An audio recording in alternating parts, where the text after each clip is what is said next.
আগে না নিজের সুন্দর একটা কেরিয়ার তৈরি করো, তারপরে আস্তে আস্তে ধীরে সুস্থে ভালোবাসার জন্য সময় বার করা যাবে।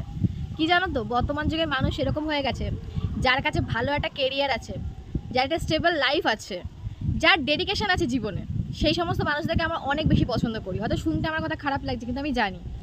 তুমি দেখেছো, যখন বাবা বাড়ির গার্জিয়ান হয়, বাবা কাজ করে, তখন সেই বাবাকে আমরা অনেক সম্মান করি। ধরো বাবা স্কুল টিচার, পুলিশ, ডক্টর, খুব ভালো ইনকামের স্যালারি আছে, ঠিক আছে, তখন আমরা খুব মান্যিগণ্য করি, বাবার মুখের ওপর আমরা কথা বলি না। কিন্তু ওই বাবাই যখন বৃদ্ধ হয়, বসে যায়, আর পারে না ইনকাম করতে, তখন আমরাই সন্তানেরা সবার আগে বাবা মাকে আঘাত করি, তাকে বাজে নোংরা কথা বলি, অকাত বসে গালিগালাজ করি। নয়তো তুমি বলো না, এত বৃদ্ধাশ্রম কেন হবে?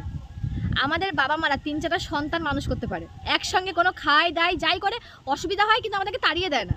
আর আমরা সন্তানরা বড় হওয়ার পরে একটা বাবা মায়ের ভরণ পোষণ নিতে পারি না। মেয়েরা তো কোথাও নিতেই পারি না, চাইলেও পারি না বাবা মার দায়িত্ব নিতে। কারণ সমাজ বলে যে বিয়ের পরে মেয়েদের নাকি কোনো বাপের বাড়ি থাকতে নেই, মেয়েদের বাবা মার দায়িত্ব নাকি নিতে নেই। আমার তো বাবা মাই হয়, তোমার বাবা মা হোক বা আমার বাবা মা। কিন্তু প্রসঙ্গটা বলতে চাইছি, একটা উপার্জন না ম্যান্ডেটারি, একটা ভালো পরিশ্রমের উপার্জন যখন তুমি পাবে, তখন সবাই তোমাকে রেসপেক্ট করবে, তখন প্রেম ভালোবাসাও আসবে, তখন বাইরের 5টা মানুষ তোমাকে মান্যগণ্য করবে, তোমার মুখের ওপর কখনো কেউ কথাও বলবে না, তুমি যেটা বলবে সেটা চুপচাপ শুনে নেবে। এইটা হয় জানো তো, যার কাছে যতক্ষণ গদি থাকে তার রাজত্ব ততক্ষণ অবধি চলে।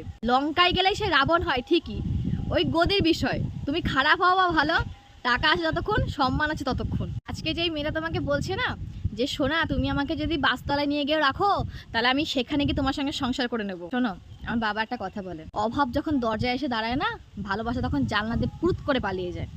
যেই ছেলেটা একদিন কখনো নেশা ভান করতো না, বিয়ের পরে সংসারে চাপে ফ্রাস্ট্রেটেড হয়ে মদ খেয়ে খিস্তি খেয়ে করতে করতে ঘরে ঢোকে, কত দেখেছি জানো।